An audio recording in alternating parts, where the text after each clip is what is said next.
Buenas. Retomando a aula a partir do ponto em que nós paramos na semana passada. Semana passada a gente falou sobre orientação no espaço geográfico e utilizamos para essa aula os referenciais, quais sejam o Sol, onde nasce, que é leste, o norte, a partir da estrela polar, o sul, a partir do Cruzeiro do Sul, e aí alguns referenciais de o que é nortear-se, ou o que é uma pessoa desnorteada, ou o que é orientar-se, ou pessoa desorientada ou orientada. Ou seja, pessoa que sabe para onde vai para o Oriente. Né? A gente poderia estar falando da etimologia da palavra aqui também. O que é o Oriente? O Oriente é uma posição geográfica que fica no mapa, mas ele tem origem em um outro momento da história da humanidade, onde as pessoas iam muito para a região do Oriente. Podemos pensar aí, com referência nisso, os magos que vieram do Oriente para visitar Jesus, na época do nascimento dele. Eles ficavam na mesma região, que era aquela região que nós chamamos de Oriente Próximo, e aí aquelas regiões eram regiões de muitas migrações de mercadores que iam para essa região para comercializar. E aí o termo orientar-se era ir para o Oriente, acabou ganhando importância nesse sentido.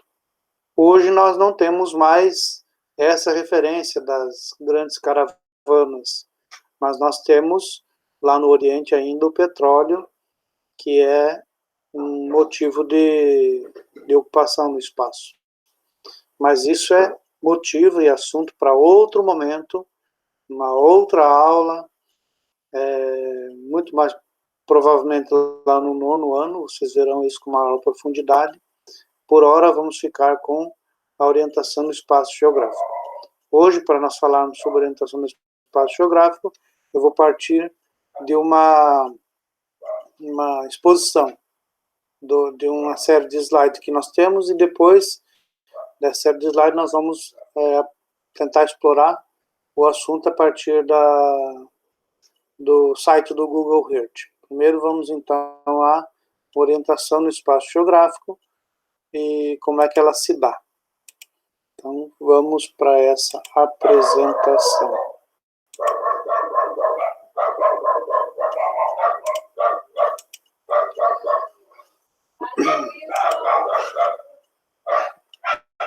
Muito bem, só para nós fazermos uma recapitulação, nós já abordamos o conceito que é o conceito de lugar geográfico. O lugar geográfico e as relações. Então, o lugar geográfico é aquele lugar que nós estabelecemos relações afetivas, relações de amizade, relações de companheirismo, relação de coleguismo na escola e assim por diante. Então, estabelecer relações é lugar. É o conceito de lugar, aquele espaço onde estabelecemos relações. A paisagem divide-se em paisagens naturais e paisagens culturais. Nas paisagens culturais nós temos muitas modificações promovidas pelo homem. Aqui nesse exemplo a gente elencou apenas 5. Poderíamos citar ali os postes de eletricidade, a rua asfaltada, o campo de futebol, né, que estabelece relações, o casario construído e as torres de iluminação de comunicação. Poderíamos chamar atenção para inúmeros outros ainda aqui. As regiões de centro de convenção, a estrutura dos prédios construídos, a construção dos muros que foram feitos aqui, a gente chama isso de muro de arrimo, e aí a gente poderia abordar um sem número de assuntos, de elementos que falam das modificações promovidas pelo homem. Aqui, os momentos dessas alterações promovidas pelo homem. Se nós formos olhar no momento A, nós temos uma área totalmente vegetada, a baía ou a praia não tão ocupada ainda, né? Na região da Baixada aqui, ainda a presença de uma boa quantidade de árvores e os rios que correm do topo da montanha. Aqui nós já temos um momento B, onde há uma maior alteração. Boa parte da vegetação já desapareceu, e aí aparece vegetações inseridas pelo homem e animais também. No momento C, nós já temos um espaço totalmente alterado, com espaços de ravinamento, aqueles lugares que formam aquelas imensas crateras na estrutura do solo desnudo, e aí os corpos de água, os rios, né, eles apresentam já uma densidade maior, o que explica a questão da poluição e a quantidade de matéria em suspensão. E aí a cidade toda construída no lugar que antes era espaço natural. Então há uma alteração no espaço geográfico. Isso era como recapitulando, né? Aqui nós vamos recapitular a aula passada, que nós falamos da orientação a partir do ponto de referência que é o Sol. O Sol nasce na região leste ou na posição leste. Se nós localizamos a posição leste, na posição imediatamente oposta, nós vamos ter o oeste. Se nós temos localizado leste e oeste, é fácil de localizar os outros dois pontos, que é sul e que é norte. Né? Então, sul e norte estão aí os outros dois pontos. Entre esses pontos aqui, a gente já abordou isso na aula passada, nós vamos encontrar outros pontos, que a gente chama de... Esses aqui são os cardeais. E entre esses nós temos os pontos colaterais. Então, entre o oeste e o norte, nós vamos ter o noroeste. Ok? Então, nós vamos nesse sentido anti-horário, determinando os pontos colaterais. Então, aqui determinamos o noroeste, o oeste e o norte. Entre o norte e o leste, nós vamos ter o ponto chamado de nordeste. Okay? Então, lá o ponto nordeste. Entre o leste e sul, nós seguimos nessa ordem de anti-horário. Entre o leste e o sul, nós vamos ter o sudeste. E entre o sul e o oeste, nós vamos ter o sudoeste.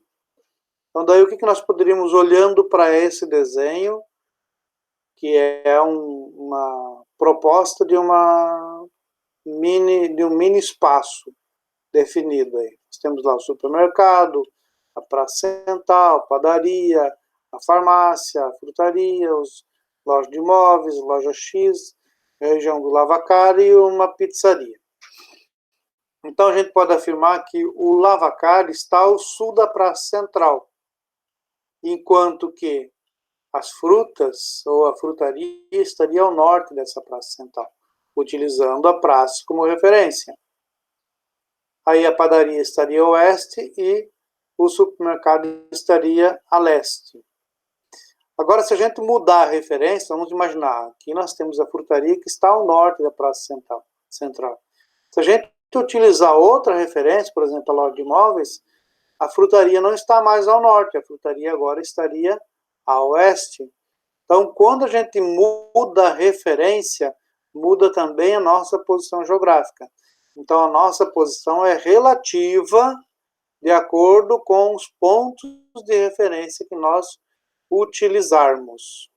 Ok? Então, ó, a praça central, se nós temos ela como referência, vamos ter ao norte as frutarias, ao sul o lavacar, a leste o supermercado, a oeste a padaria e assim por diante.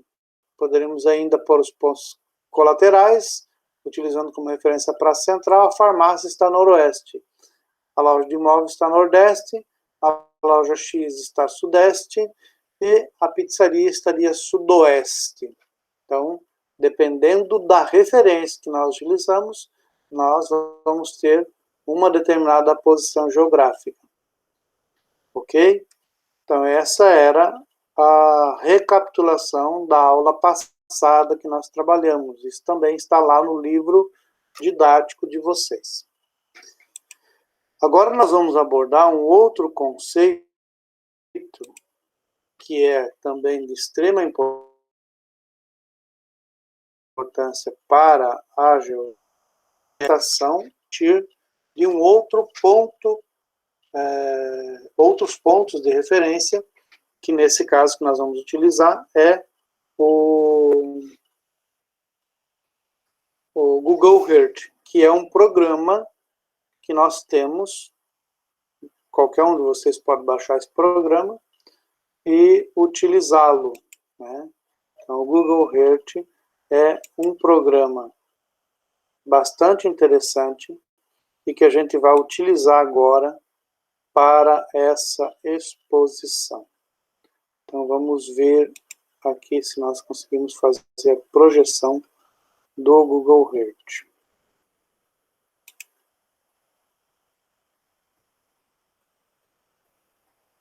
Parece que ainda não deu.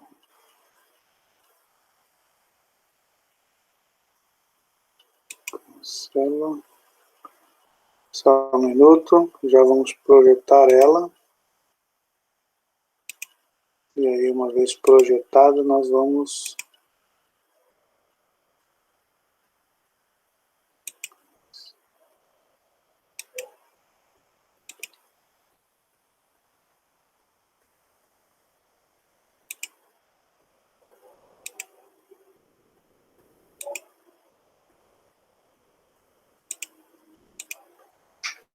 muito bem.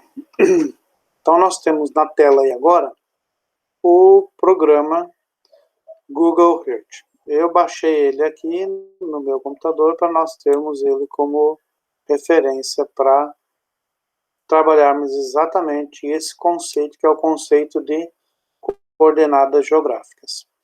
Primeira informação que nós temos que observar, nós temos então o globo terrestre, que ele não é perfeitinho assim não, né? A gente sabe que ele é uma forma esférica, verdadeira, esférica, no entanto não é uma esfera perfeita, ele tem uma estrutura variável, né? Então, em alguns pontos ele é mais achatado, os outros ele é mais alongado. De maneira geral, nós temos aquilo que a gente chama de geoide, que é a forma mais próxima, utilizando como referência uma esfera perfeita e as divisões ou as aproximações do que nós temos de esfera. Então, utilizando uma geoide, nós teríamos uma ideia do que seria o planeta Terra, que não é essa esfera perfeita que nós temos aqui. Ela é didática, isso aqui para nós, certo? Então, olhando de forma didática, nós teríamos 5 linhas de extrema importância para nós, que determinam algumas posições. Tá? A primeira linha que nós vamos utilizar como referência é a linha do Equador. Indo para o sul, daqui para o sul, ó, aqui se a gente for observar, lá está norte. Se nós temos norte, imediatamente oposto é o sul. Na direita aqui nós vamos encontrar o leste e à esquerda vamos encontrar o oeste. Okay? Então, se nós formos utilizar como referência a linha do Equador e formos nesse sentido, nós estamos indo para o sul.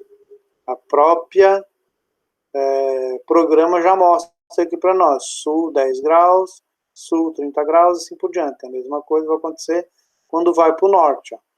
Ele vai aparecendo. Então, a primeira linha que nós encontramos com nome específico, indo em direção ao sul, é o Trópico de Capricórnio. Vamos movimentar o planeta Terra e vamos encontrar uma outra linha. Olha aqui, o Círculo Polar Antártico. Por que ele leva esse nome de Antártico? Porque ele é uma posição imediatamente oposta ao Ártico. Então, ele é anti-ártico. Esse aqui é o anti-ártico, porque o Ártico está aqui. Ok? E se nós vamos da linha do Equador para o norte, vamos encontrar a primeira linha, que é o Trópico de Câncer, e depois o Círculo Polar Ártico. Ok? Então, essas são linhas que nós chamamos de linhas paralelas. Nós temos linhas meridionais. Aqui nós temos o meridiano principal, o meridiano de Greenwich. Se nós utilizamos o meridiano principal, temos uma outra linha ainda, que é a famosa linha internacional de datas, que ela também é conhecida como antimeridiano. Olha aí a linha antimeridiana, que ela é uma linha imediatamente oposta à linha do meridiano principal. Então, o que vai acontecer? Se nós formos puxar a Terra, se fosse possível, puxar a Terra nesse sentido, nós vamos com a linha antimeridiana até aqui onde é o Polo Norte. E aí a gente já começa com a linha do meridiano de Greenwich. Ou seja, é a mesma linha.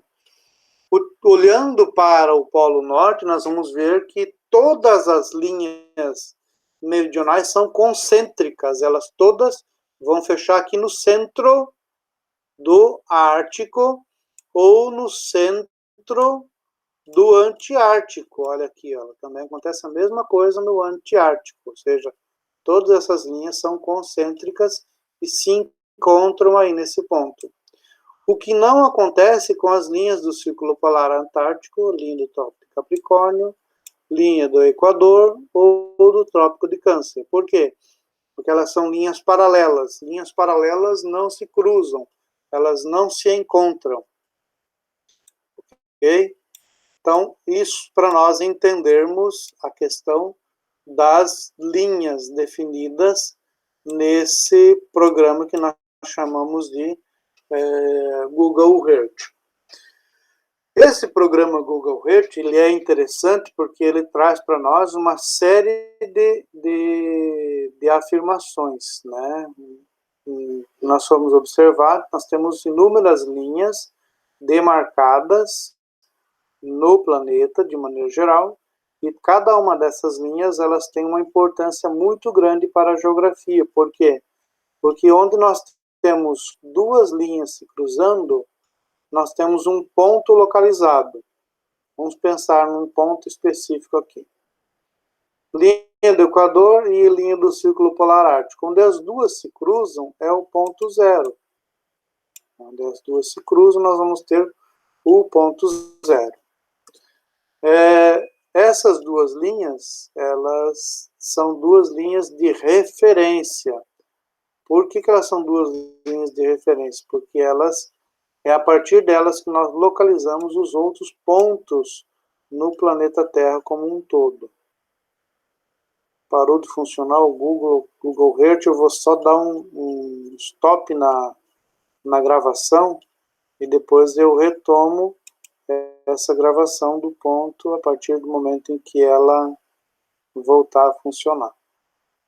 Ok? Então, aguenta um pouquinho só aí, que eu vou dar um stop.